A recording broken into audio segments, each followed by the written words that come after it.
A long, long time ago, I was a teenager, believe it or not. I enjoyed roller skating, going to the movies, eating pizza, and many other things that young people enjoy. In 1960, people of color were not allowed to enjoy many of the amenities available to white people. In the suburbs of Atlanta was a community that had great recreational facilities. However, it was a sundown town. In spite of these things, our mothers taught us to respect women and old people. The old men taught us patriotism and love of God and country. Many of these men worked at jobs that paid $40 or $50 a week. And many of the mothers worked as domestics, and they were paid $5 plus bus fare. There wasn't a lot of money in those days. The Atlanta Public School was preparing us for failure. Worn out equipment, outdated textbooks with pages missing or pages stuck together. Many of the students, black students, had never taken a standardized test. However, our teachers knew what it took for us to be successful, and they brought in supplemental materials so that we were able to score high on the SAT and ACT tests. I graduated from high school with a 3.8 GPA, and my SAT scores enabled me to be accepted at MIT, the Massachusetts Institute of Technology. Georgia Tech had just started a nuclear engineering program. The tuition was cheaper and was closer to home. My family could not afford it because my dad worked 2 jobs, and on those 2 jobs he made less than $100 a week. And when you got a lot of kids, somebody has to work.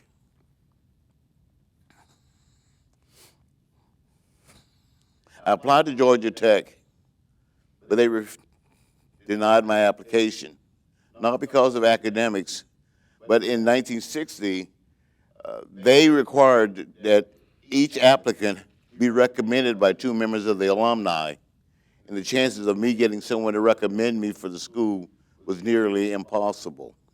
So I applied to Emory University, good school in Atlanta. I mailed in my application on a Monday, and I got my rejection back on a Wednesday. And we didn't have express mail in those days. Finally, I decided to go to Morehouse College. The sit-ins were sweeping the nation, and that Morehouse and the AU Center were actively involved.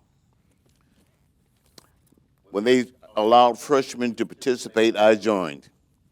I spent 16 days in jail, and of the 16 days, I spent 10 days in solitary confinement for singing too loud.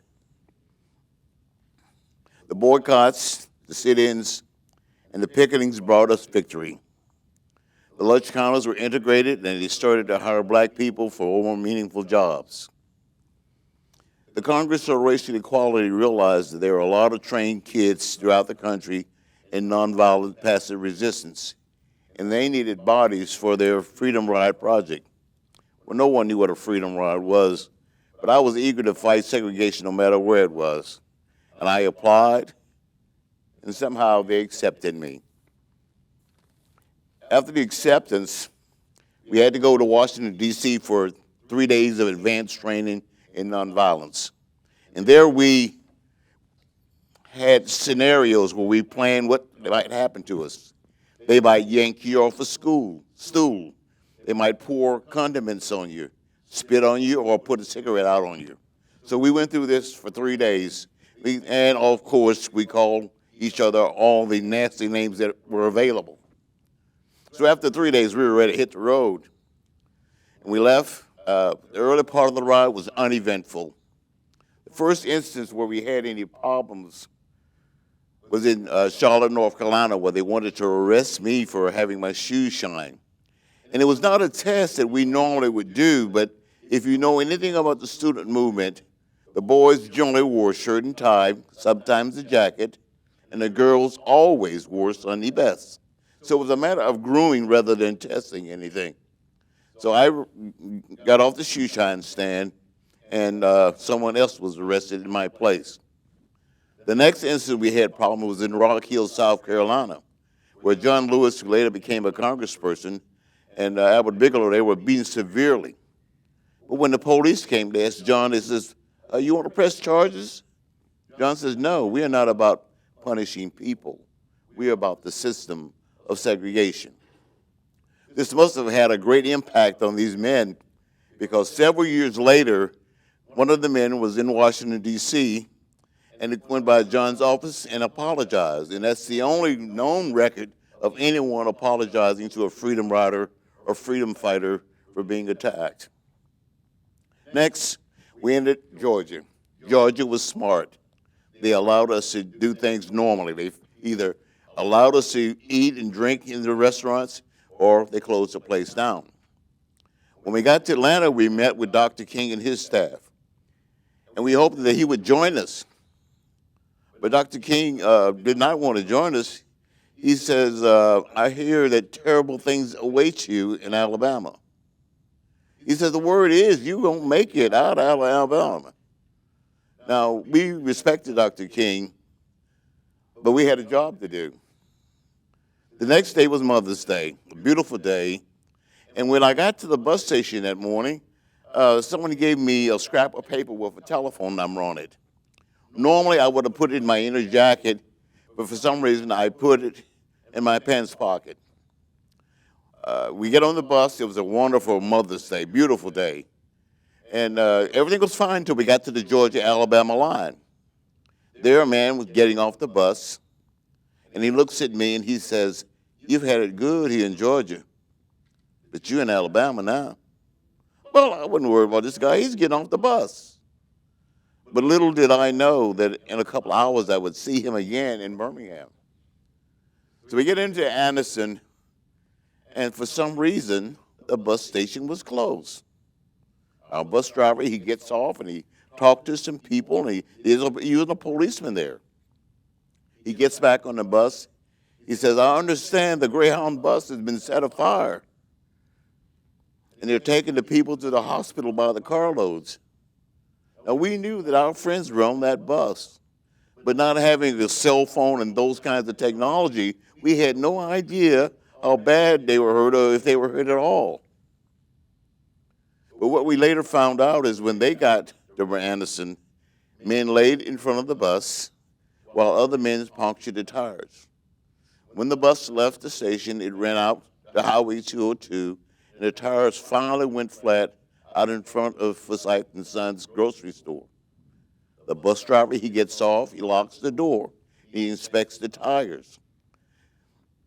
Someone broke a window, threw in a firebomb, probably a pyrotechnics he got from this base, well, from McClellan, and it started a fire.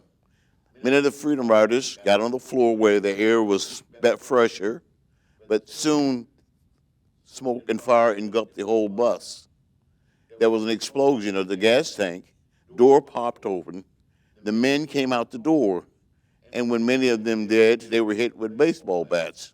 The women climbed out the opposite side of the bus where there were no doors. Policeman fired a shot in the air, said, okay, you've had your fun, and he stopped it.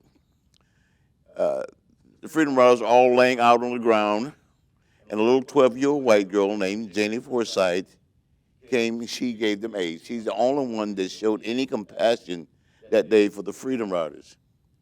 While she was doing this, the ambulance was on the way. It gets there, to pick up the Freedom Riders, but they didn't want to take the black Freedom Riders. So the white Freedom Riders said, well, if you're not going to take them, well, you can't take us. So after some discussion, they got everybody to the hospital. Now, the crowd that had set the bus afire followed them to the hospital. And when the staff at the hospital would not allow them in, they threatened to burn the hospital down. Now the Freedom Riders began to really worry. These guys have shown that they were capable of doing. So they called Reverend Shuttlesworth in Birmingham and explained to him what had happened and they needed help. And Reverend Shuttlesworth did send people for him.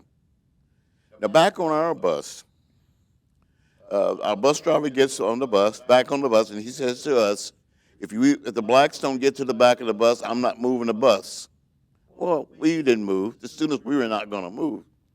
At that point, 8 men get on the bus, and they started punching us and forcing us in the aisle towards the back. And when we got midway of the bus, James Peck and Dr. Bergman came to our aid. That really made them angry that white men would come to aid these students. They knocked Dr. Bergman to the floor of the bus. He was the oldest Freedom Rider. And they began to stomp him in his chest. And had his wife not begged them, they probably would have killed him. Now, James Peck was a bleeder. And when James hit the floor, his blood covered the floor of the bus. So here you have them forcing the students back, with stumbling over Dr. Bergman, with slipping on James's blood. And eventually they got near the back, and someone said they physically threw us in a pile and said that they stacked us like pancakes. Well, these men sat there, and they taunted us all the way into Birmingham. Our bus driver had been warned that a mob awaited our bus. Had our bus been firebombed, I don't know if we would have had the strength or the energy to get off the bus. So we took an alternate route into Birmingham. And if you've taken that route, you know it's not a 2-hour drive. It took us 2 hours to get into Birmingham. And when we got to Birmingham, James Peck and I, we were the designated testers. Now, James was already badly beaten, but he wanted to go. So I said, let's go. We go into the waiting room, and the entire wall of men came towards us. James went down almost immediately. I guess I, being younger, I was able to maintain my balance until someone took a photograph. And when the flash went off, they let me go. They attacked the photographer. They beat him up. They destroyed his equipment. They thought they had destroyed all the images, but one image survived Birmingham, and that's the picture of me in the middle. I walked from that place out to the road, and as luck would have it, a city bus came by. I get on the bus, and I says, take me somewhere. He drives about 2 blocks, and the driver says, if you go across the tracks, there'll be someone there to help you. Well, if you know anything about the rural South, black folks always lived across the tracks. The reason being, in those days, trains burned coal. Coal produces soot, which is a black powdery substance that seems to get on everything. And that's where we live. So I walked around there and I found a phone booth. That's the precursor of the cell phone. And I took my little handy dime and I placed it and I called Reverend Shuttlesworth. And that phone number that I had put in my pocket, that was the only contact I had with the outside world, because my diary was in my jacket, which I lost. And I lost my claim check as well as a phone number, contact numbers. So I called Reverend Shuttlesworth and told him that I was alone and what had happened to us.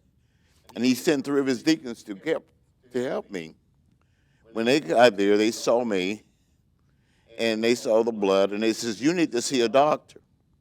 Well, there were 3 black doctors in Birmingham and all 3 refused to treat me.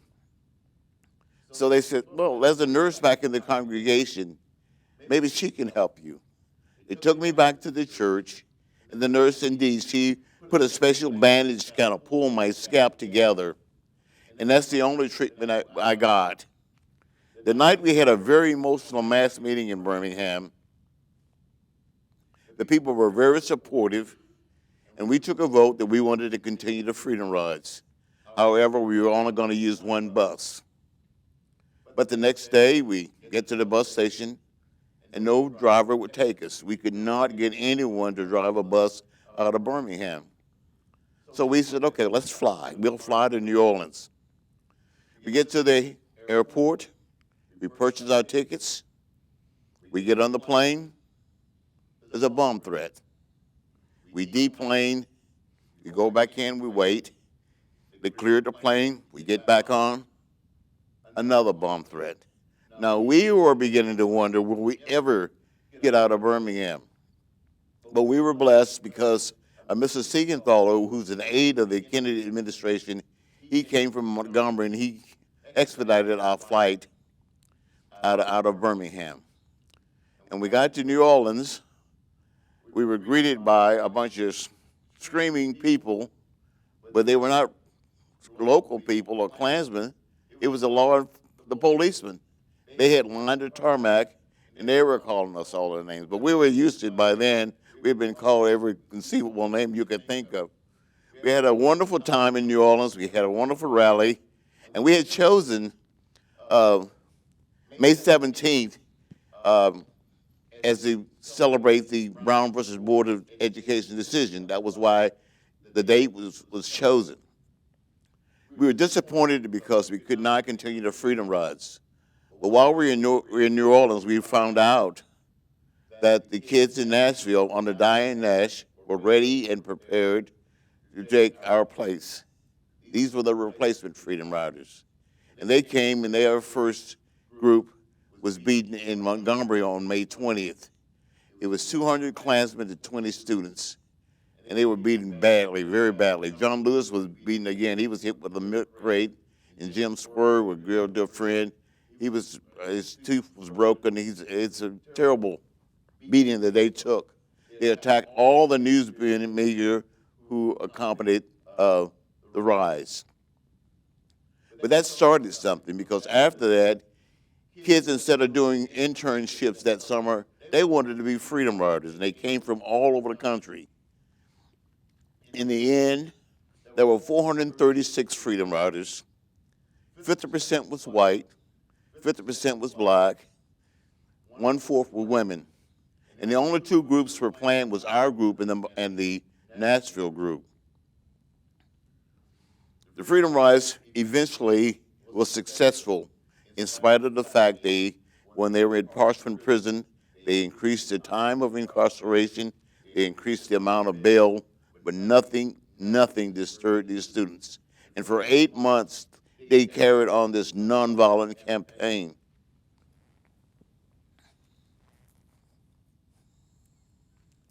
But in any movement, there are costs. Dr. Bergman spent the remainder of his life in a wheelchair, as did Ed Blankenheim. James Peck required 53 stitches to close his wounds. I received damage to my head, and all the riders of the Greyhound suffered some type of respiratory despair. Dr. Bergman promised to take care of me because I was the youngest. On May 14, 1961, he tried. First, on the bus, he was knocked down, and they stomped him in his chest.